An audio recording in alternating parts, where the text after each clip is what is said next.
Ada apa, Gotawa? Ada berita yang sangat penting. Berita apa? Ada peristiwa penting telah terjadi di pusat kerajaan Madangkara. Peristiwa penting bagaimana? Pantili ditangkap. Hah? Tapi dia berhasil meloloskan diri. Syukurlah. Tapi kenapa dia mau ditangkap? Dia dituduh membantu pemberontak. Sebab pemimpin pemberontak adalah kau, kakak kandung Mantili. Itu sudah kuduga. Bahwa mereka akan tahu pemimpin pemberontak itu adalah aku. Iya. Berita ini kau dapat dari mana? Dari si Jamrong. Mata-mata kita yang bekerja di Keraton Madangkara. Mana dia? Dia tidak ke sini. Berita itu dia sampaikan kepada salah seorang anggota regu rahasia kita yang menyusup ke pusat kota Madangkara. Iya. Lalu bagaimana tindakan kita untuk menolong Mantili? Dia bisa menolong dirinya sendiri. Percayalah, dia seorang pendekar yang kelasnya tidak berada di bawahku. Iya.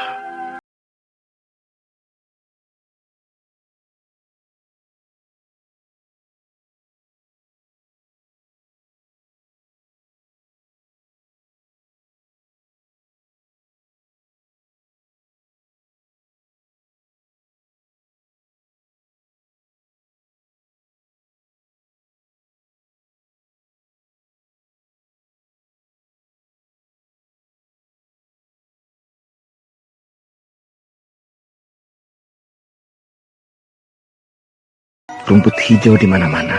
Iya. Sudah 4 hari kita berjalan. Selama ini kita menempuh hutan rimba, semak belukar, rawa-rawa, lembah dan ngarai. Dan baru sekarang kita bisa melihat langit dengan bebas. Alam terbuka yang menyejukkan. Tapi bekal makanan kita sudah habis, Mantili. Kan sudah saya bilang, paling cukup hanya untuk 3 hari. Sedangkan kita sudah berjalan 4 hari. Sudahlah, jangan takut. Di padang rumput seperti ini biasanya banyak kelinci. Kau mau menangkapnya? Iya. Silakan. Nah, kau tunggu di sini ya. Nanti kita makan daging sama-sama lagi. Aku tidak mengira Raden Samba mau berkorban untukku. Dia seorang pangeran, bangsawan tulen, yang terbiasa hidup senang. Tapi demi aku, dia mau mengembara menempuh derita hidup. Apakah dia bersungguh-sungguh kepadaku? Nampak jelas benar bahwa dia suka sekali padaku. Dan aku, aku pun suka kepadanya. Tapi aku tidak tahu apakah kami telah saling jatuh cinta.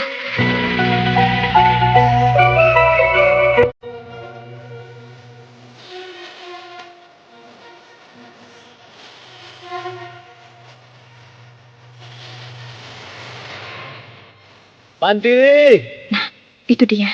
Lihat, Mantili! Dia sudah dapat seekor kelinci. Bawa ke sini. Iya.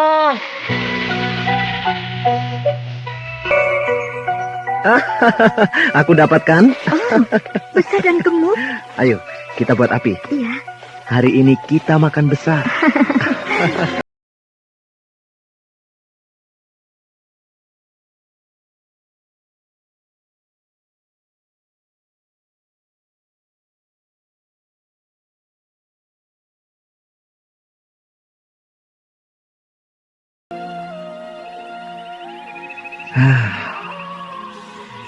Pertama kali aku mengalami bermalam di dalam hutan.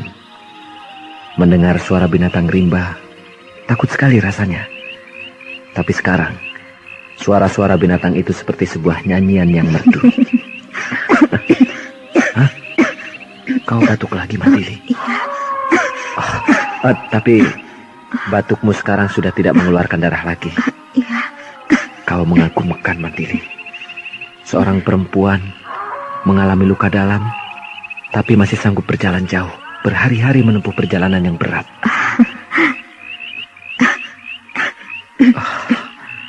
Malam ini, udara memang agak dingin, Mantili. Iya. Hah? Oh, badanmu panas, Mantili. Oh, Mantili sayang. Di bawah aku lihat ada mata air. Aku akan ke sana, Mantili. Jangan, tidak usah. Kau harus dibalut kain basah supaya panasmu turun. Tidak usah, aku tidak apa-apa. Mantili. Nanti juga baik. Ya kalau baik, kalau tambah panas bagaimana? Hati-hatilah.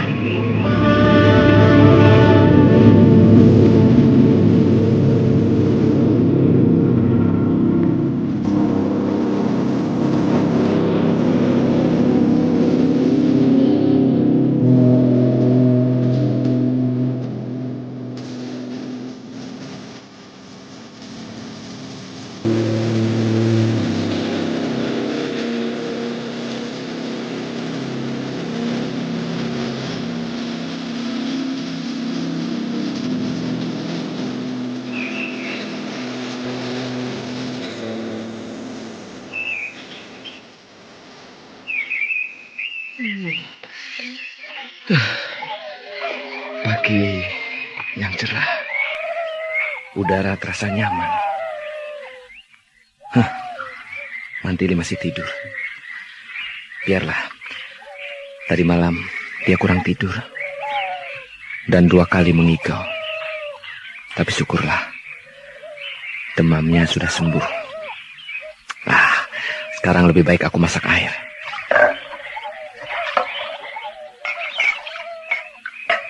Untung aku bawa panci kecil dan cangkir logam, jadi bisa mudah kalau masak air. Kalau dipikir-pikir, geli juga. Aku ini apa-apaan? Meninggalkan pekerjaan, meninggalkan rumah. Lah kok mau-maunya melakukan kesukaran seperti begini? Padahal kalau di rumah, makan tinggal makan, minum tinggal minum. Tapi di dalam pengembaraan begini, kalau mau makan harus mencari dulu. Tapi aku senang kok. Malah aku merasa gembira. Ya, belum pernah aku merasakan kebahagiaan hidup seperti sekarang ini. Apakah karena ada Mantili? Iya. Kenapa aku jadi suka pada dia? Semenjak pertama kali aku melihat dia, aku senang sekali pada Mantili. Dan nampaknya dia juga senang.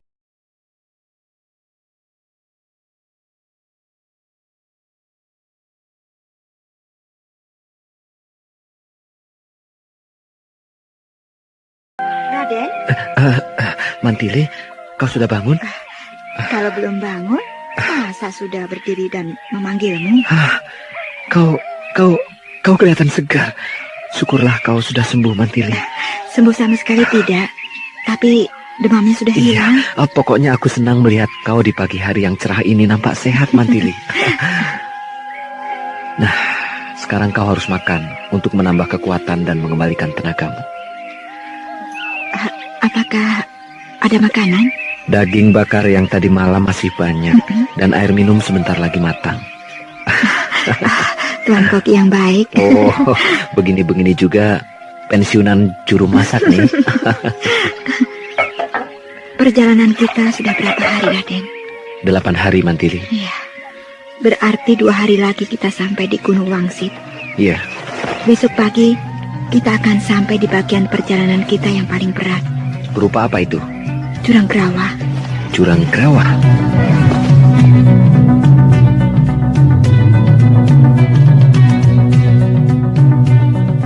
Menemui Panembahan Destar Birawa. Panembahan Destar Birawa. Siapa dia? Gurunya Mantili. Oh, Mantili adalah murid tunggalnya, Eyang Panembahan Destar Birawa, yang bermukim sebagai pertapa di Gunung Wangsit. Pantas Mantili sangat dikjaya. Tak taunya murid tunggal seorang pertapa. Ya. Tapi kenapa pergi ke sana dan tidak ke sini, ke Kadipaten Singkur, menemui kita? Aku menduga Mantili mengalami luka dalam. Iya, benar. Mungkin begitu. Sebab perjalanan dari pusat kerajaan Madangkara ke Kadipaten Singkur ini hanya 5 hari. Sedangkan sekarang sudah 8 hari. Dia tidak muncul. Berarti dia pergi ke tempat lain.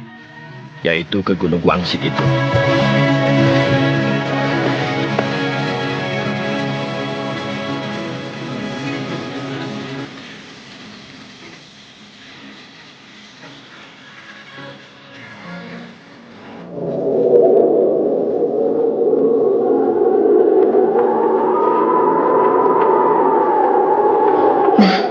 Itulah Jurang Kurawa.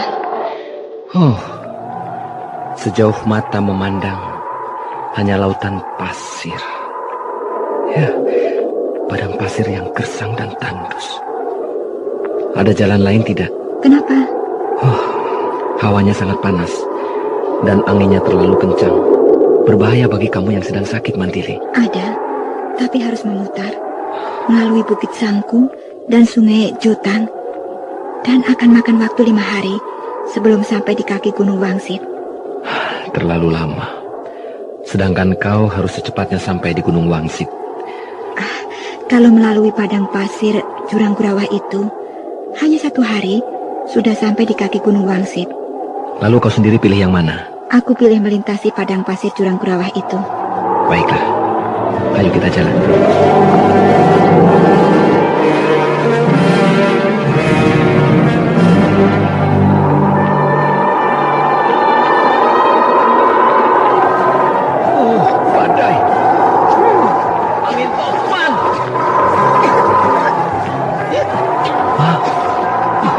Kau muntah, Mantili. Jalan terus. Cepat. Iya. Itu bongkah pasir terjal sudah kelihatan. Ayo. Ayo. Badanmu lindung. Jangan sempoyongan, Mantili. Pegang tanganku. Mantili, pegang tanganku. Ayo. Pegang tanganku yang kuat. Ya, tahan terus. Tahan. Bongkah pasir terjal itu sudah dekat. Ayo pegang yang kuat. Kau ambruk. Aduh, bagaimana ini? Nanti pingsan. Oh iya, aku gendong saja.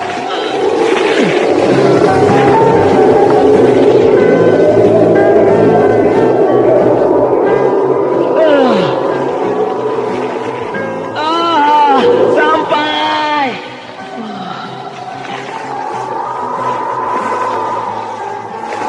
Bagus. Bongkah pasir terjal ini ada lekuknya. Seperti goa. Iya, aku harus berlindung di dalam lekuk itu.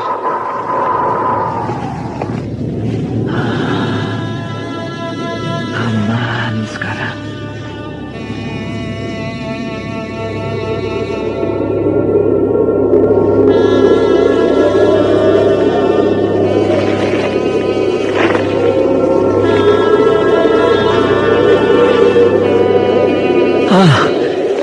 Badai sudah mulai reda. Ya, badai sudah lewat.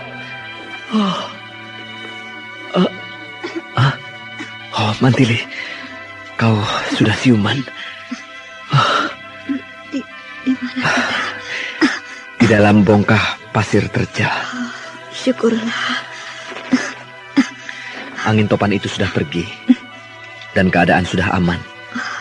Tapi tidak usah terburu-buru untuk melanjutkan perjalanan, Mantili. Tenangkan dulu pikiranmu. Terutama pikiranku tadi agak kalut melihat kau muntah-muntah dan pingsan. Aku jadi menyusahkan kamu. Mantili, tidak usah bicara begitu. Istirahatlah. Iya.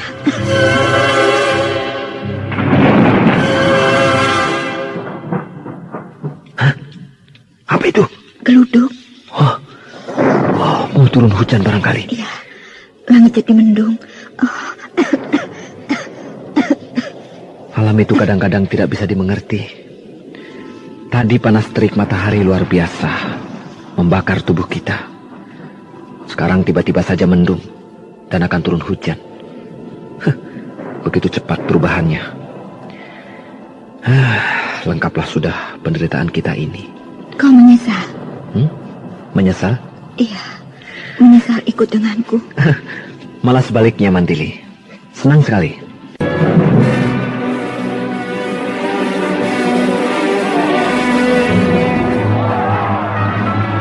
Brahma dan Gotawa sama sekali tidak mengira kalau perlawanan mereka terhadap penguasa kerajaan Madangkara menimbulkan semangat yang besar bagi rakyat Madangkara. Setiap hari berbondong-bondong rakyat datang ke Kadipaten Singkur untuk menyatakan diri bergabung dan tunduk di bawah pimpinan Brahma.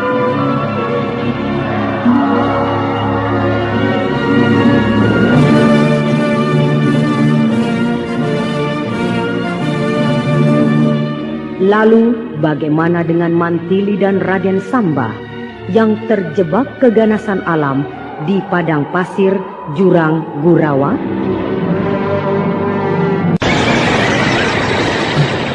Suara apa itu? Awas, ada serangan. Serangan? Iya, serangan gelap yang dilancarkan dari jarak jauh. Aduh, suara apa ini? Aduh, kupingku sakit sekali.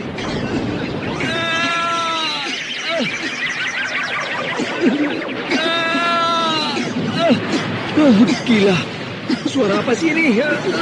Telingaku rasanya mau pecah.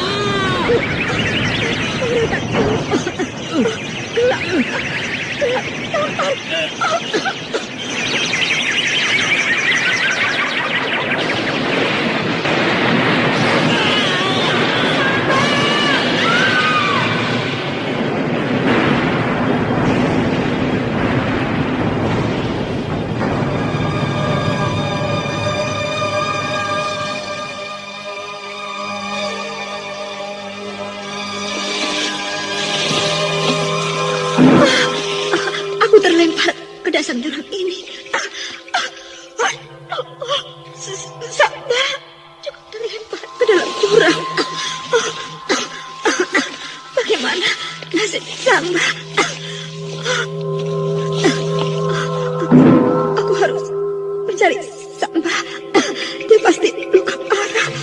Tapi badanku sakit semuanya. Lemah sekali tubuhku. Aku tidak kuat.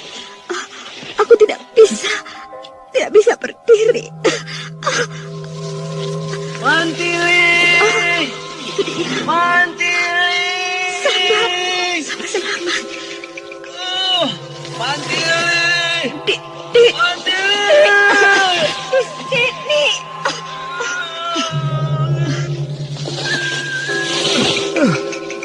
Mantili, oh Mantili, Mantili. Syukurlah kau tidak apa-apa, Mantili. Kau juga selamat. Aku terlempar ke dalam jurang. Untung nyangkut di pohon. Pakaianku sampai compang-camping begini, lihat. Aku lemah. Waktu ada serangan gila itu, yang suaranya mau memekakkan telinga dan mau memecahkan telinga, aku lihat kau mengerahkan sebuah ilmu. Dan nampak tubuhmu menggigil. Wajahmu sangat pucat. Aku rasa kau terlalu memaksakan diri, Mantili. Sehingga akibatnya sekarang kau lemas. Iya. Jangan cemas, Mantili. Aku akan gendong kau untuk naik ke puncak Gunung Wangsit itu. Ayo, Mantili. Sebentar.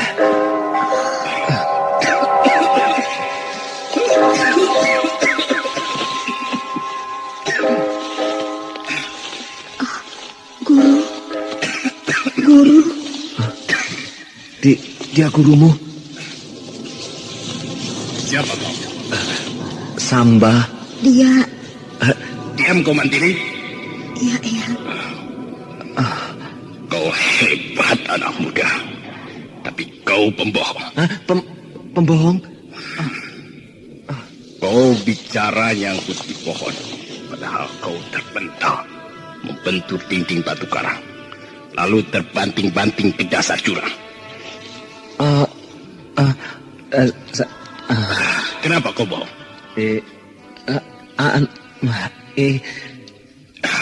Kau murid siapa? Saya tidak punya guru. Bohong. Kau harus mendaki Gunung Wangsit sampai ke puncak.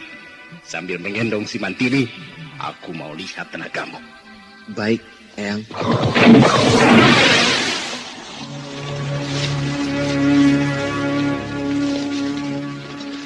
Bukan main gurumu itu. Sekejap mata dia sudah lenyap. Samba, kenapa kau berbohong padaku? Bohong apa, Mantili? Kau seorang Dikjaya. Tidak, Mantili.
Masukkan dia ke dalam kerangkeng.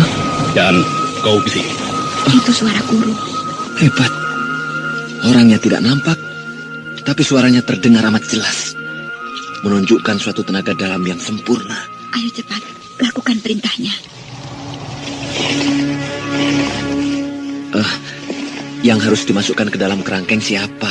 Aku. Kok ke dalam kerangkeng? Kerangkeng kan untuk orang tahanan. Kerangkeng punya guruku lain. Ialah tempat untuk menggembleng tenaga dalam. Oh iya ya, tapi yang mana tempatnya? Itu, di samping kanan rumah besar, ada sebuah rumah-rumahan kecil. Aku kira itu lumbung padi. Itu kerangkeng tempat guru bersemedi. Ayo, cepat, aku dimasukkan ke sana. Iya, baik.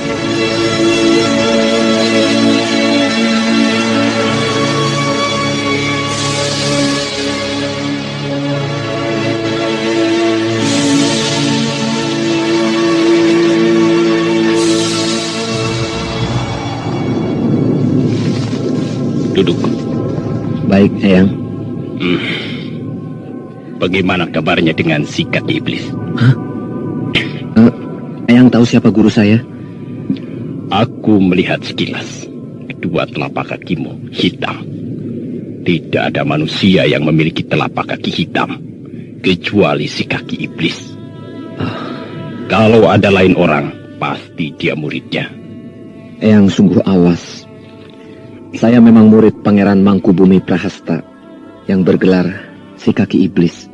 Dia adalah musuhku, temanku, dan saudaraku. Benarkah, Eyang? Aku dan dia teman sejak kecil. Sering berkelahi, lalu mengembara bersama. Setelah tua, kami berpisah. Aku lebih suka tinggal di alam bebas. Dia memilih tinggal di keraton. Jadi menggede. Saya merasa bahagia sekali bahwa Eyang Destar Birawa merupakan dua serangkai dengan guru saya, Pangeran Mangkubumi. Nih. Surat apa ini, Eyang? Itu bukan surat. Anak tolol. Oh, jadi? Petunjuk Petunjuk? Ya, dalam waktu 2 hari, kau harus sudah menguasainya dengan sempurna. Iya baik, Eyang. Baik. Sudah, sana pergi. Ya, baik, Eyang.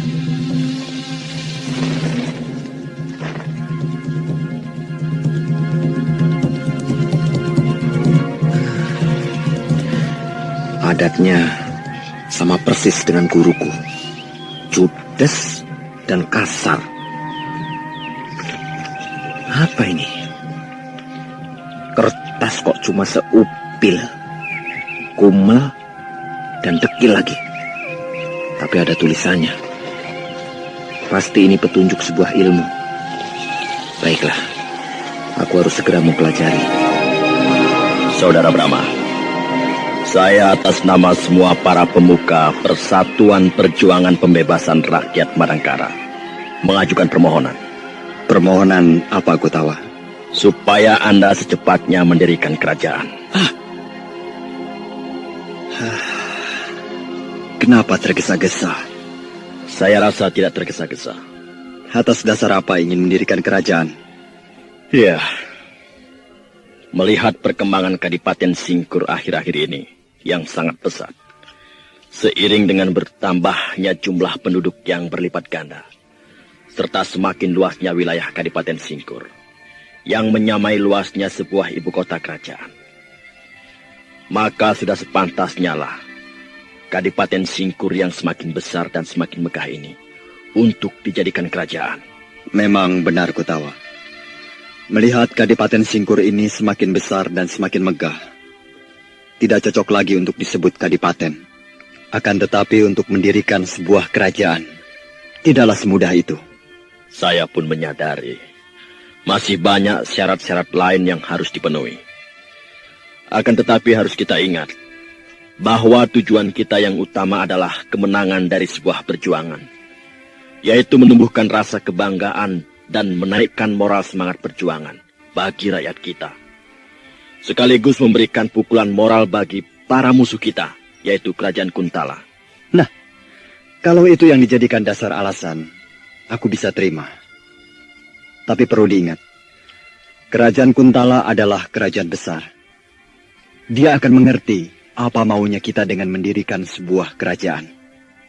Dan mereka akan tertawa sinis melihat kita si kecil yang congkak.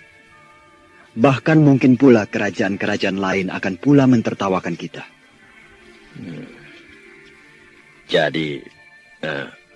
Jadi maksud Anda? Kita memang bangga bisa punya kerajaan sendiri. Akan tetapi kebanggaan itu akan berlipat ganda bila mana kita berhasil merebut kerajaan Madangkara dari tangan penjajah. Apalagi bagi rakyat, mereka akan memuji dan menyanjung kita setinggi langit.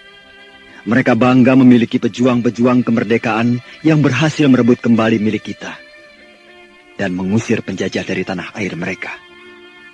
Mereka akan lebih merasa bahagia. Nah, hal itu jauh lebih baik daripada mendirikan kerajaan baru, bukan?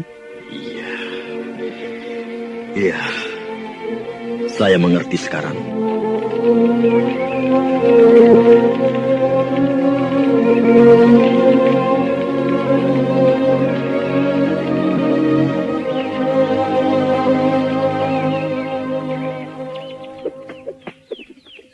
Hah? Suara apa itu? Oh, kedengarannya di sebelah sana, di balik tanjakan itu. Coba aku lihat. Nah, Mantili. Oh, dia sedang latihan. Oh, kalau begitu dia sudah sembuh. Wah, hebat. Raden Samba, Permainan cambukmu hebat sekali, Mantili. sekedar melemaskan otot-otot yang beku beberapa hari karena luka dalam. Oh, berarti kau sudah sembuh, Mantili. Sembuh sama sekali. Sudah. Ya, begitulah. Dan sekarang aku sudah kembali sehat dan kuat seperti semula. Syukurlah, Mantili. Syukur. Hanya 2 hari Eyang Destar Birawa mengobatiku. Dan hasilnya benar-benar sempurna. Hebat sekali gurumu itu. Iya. Selama 2 hari aku dalam kerangkeng. Kau kemana saja? Dan apa yang kau lakukan? Aku mempelajari surat penuntun. Surat penuntun. Ya, ini suratnya. Sebuah petunjuk mengenai sebuah ilmu kedikjayaan. Singkat sekali petunjuk ini. Gurumu yang memberi itu padaku. Oh ya? Iya. Petunjuk ilmu apa ini? Ya, baca saja sendiri. Nyarnis ke unkabu topanibu. Ngiaker yan muru kuku. Inlaker dida Cingca. cingca awata ngaat. Nang urku yang ha banya. An roje henat. Bahasa apa ini?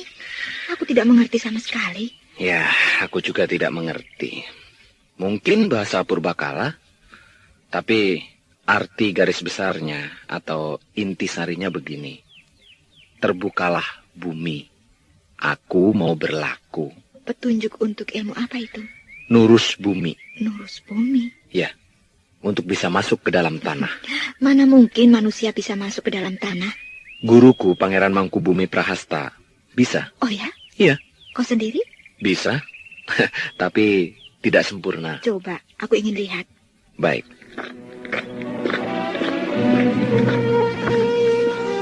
Perhatikan ya. Iya.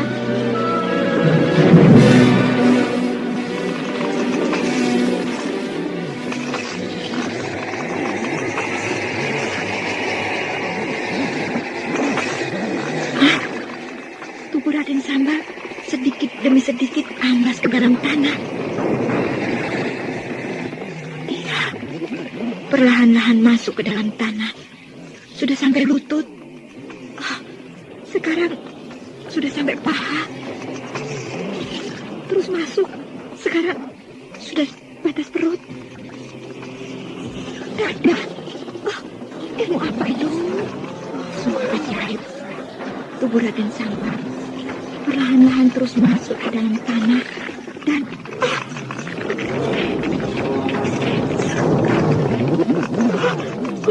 seluruh tubuhnya amblas ke dalam tanah. Dia sudah hilang, lenyap di dalam bumi. Samba, Samba, Raden Samba, Samba, Samba. Kepalanya kelihatan di dalam tanah. Bekas dia masuk meninggalkan lubang besar, sehingga aku bisa melihat dia. Tapi dia kok diam saja, tidak bergerak-gerak. Seperti orang yang dikubur berdiri.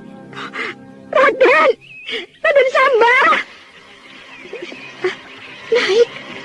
Nah, dia keluar lagi.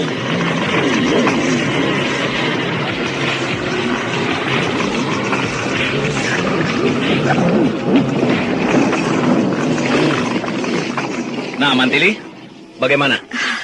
Ajaib, seperti sulap. Perlahan-lahan kau masuk ke dalam tanah, amblas, melesak seluruhnya. Dan bekasnya berupa lubang besar, sehingga aku bisa melihat kau dari atas. Tapi yang kelihatan hanya kepalamu, bagian atas saja. Bagian tubuhmu yang lain tertutup tanah, dan kau diam, tidak bergerak-gerak. Itulah. Aku bisa masuk ke dalam tanah, tapi belum sempurna. Tapi setelah aku mempelajari surat petunjuk itu, dengan bebas aku bisa bergerak di dalam tanah dengan leluasa. Yang benar. Kau bisa lihat sendiri. Coba. Ya, kau mundur sedikit ya. Iya.